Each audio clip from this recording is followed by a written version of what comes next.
My question is, how should we understand the nature of the mind? In his teachings on mind training, the Venerable Atisha said that the mind has no origin. This is how it is described. We cannot smell or touch this mind, but we can feel its presence. What is the true nature of the mind? When we talk about the mind, if we examine it with wisdom, it cannot be found.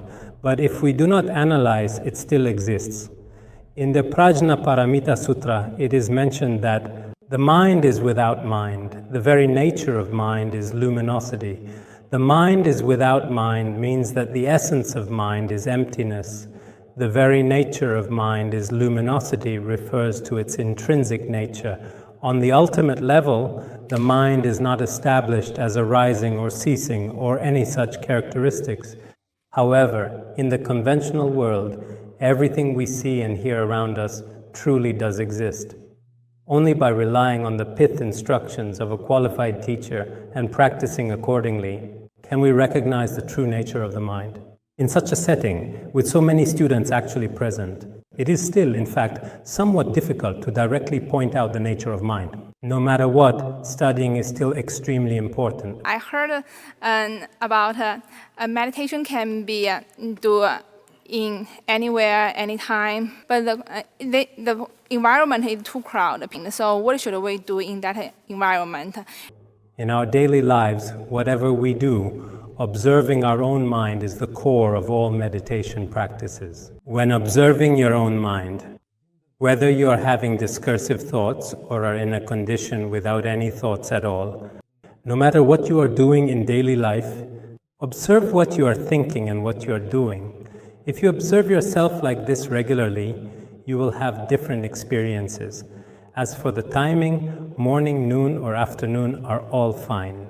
Ideally, you should meditate 3 to 6 meditation sessions each day. If you can't manage that, don't stop practicing altogether. Arrange your practice according to your own schedule. Meditation is not that simple. It's not something that can be accomplished in just a day or two. In Tibet, even just practicing shamatha, calm abiding, requires a retreat of 3 years, 3 months, and 3 days. For actual meditative practice, only then will a bit of meditative concentration gradually begin to arise. I'm from Boston University. I think my question is, what is the difference between the meditation in Tibetan tradition and the meditation in Zen tradition? Questions about meditation practice, for example, the contemplative practices of bodhicitta and compassion, as well as contemplation on impermanence, and also what we often refer to nowadays as yoga.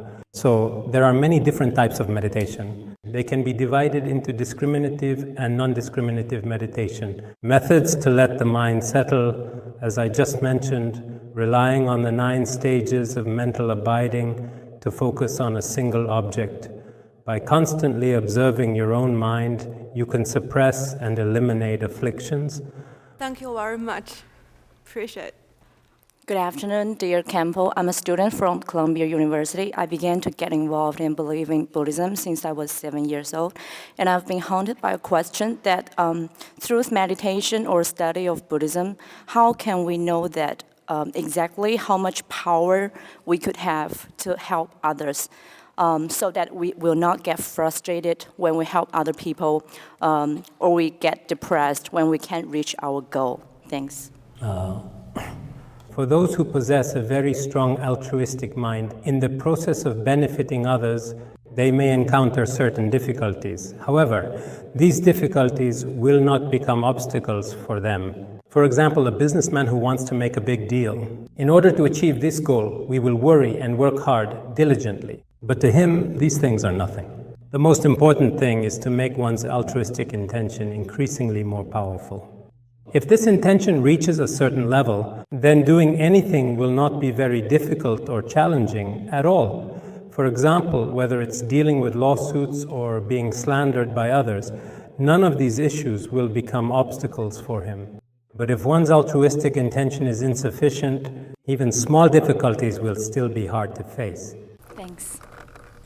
Dear Khenpo, it's such a great honor to have you here to give us such a wonderful speech. My name is Jie, and my question is, as a college student, we have a really busy schedule. So do you have any suggestions for our college student how to balance our time to practice Buddhism and also study? Thank you. In school, studying comes first, and if you can do some practice along the way, that's even better. Get up a bit earlier in the morning, go to bed a bit later at night. We can always make time if we try. It mainly depends on the strength of the mind. If you possess diligence, neither your practice nor your studies will be delayed. In my view, if you have faith and diligence, there will be no conflict or contradiction between the two. Yeah, thank you so much. Dear Khenpo, thank you for coming. My name is Jeannie, and I'm also from Columbia University. And I have a question that we all know that in the Western world, traditionally the Christianity is the dominant religion. And I actually know some Dharma teachers, they actually don't promote Buddhism as a religion. So I'm just wondering, like, what are your thoughts on how to engaging Western people to see Dharma as a religion or just a worldly Dharma, maybe just to, balance or improving their life, or maybe as a philosophy. Thank you. My guru, His Holiness Jigme Phuntsok Rinpoche, once said, "The studies and research at our academy do not lean toward or favor any particular religious sect or tradition. Although I myself am a Buddhist, I can also study Christianity. I can even study other religions in the world as well. And knowledge in the important and ever-evolving field of science, I will also try to understand and learn about it. Personally, I believe there is no conflict between these religions. They all benefit humanity. No matter what religion you believe in, you don't need to change your religious beliefs at all. Simply, at the same time, you can study other religions as well. Maintaining a pure outlook, preserving the world's valuable cultural traditions, and benefiting humanity have all become responsibilities we can no longer shy away from." Good afternoon, dear Khenpo. I just have a quick question. I know in Buddhism, we take refuges to Buddha, to Sangha, to Dharma, and we know, especially in Tibetan Buddhism, our teacher is very important. We should respect our teachers. But I just wonder, what happened if we saw Sangha did wrong, or we heard people talk about our teacher, say if he did something wrong? What's the best way to deal with those situations? What is the best way for us to act now? The most important thing is to see who truly has reason and logic, whether people slander or praise. These things are not very important. What matters is being able to benefit humanity and being able to help our minds. Of course, it's important to act in a right and proper way. Carelessly commenting on others and pointing fingers at them is not the behavior of a wise person. Thank you so much for your speech, Master. And I'm current Yale student, and my question will be very straightforward: is how to deal with remorse. Thank you. Remorse is for the negative karma and bad deeds we have committed in the past. For example, after you have taken poison, you feel deep remorse in your heart. Only later do you realize that such poison should not be consumed, as it will cause great harm to your body. And then you develop the resolve never to take it again. This is true remorse. The Buddhist scriptures say that genuine remorse can purify negative karma. Thank you. Hi, thanks for bringing the blessings to all of us. And my name's Kelly. I'm recently graduated from Yale. Now I'm working in the World Bank in DC. So my question is that sometimes from being a student to working as a young professionals, we always get lost sometimes, and we cannot find it, even though we walk, but we couldn't find the work that we're really passionate about. And so we try to work harder and to find what is really interests us. But sometimes we always get lost, and we could not feel that's the right one for us. So for this case, would you give us some suggestions how we deal with when we get lost, and should we continue or just give up until wait the right time comes, then everything will be fine? Students at any university in the world after graduation, their biggest worry is finding a job. In my view, it seems that the United States is a bit better than other places. But when people first start job hunting, they immediately think about wanting a high salary and good benefits. But your goals shouldn't be set too high. You need to start from the bottom and work your way up. Gradually, over time, you will eventually find your own path and direction.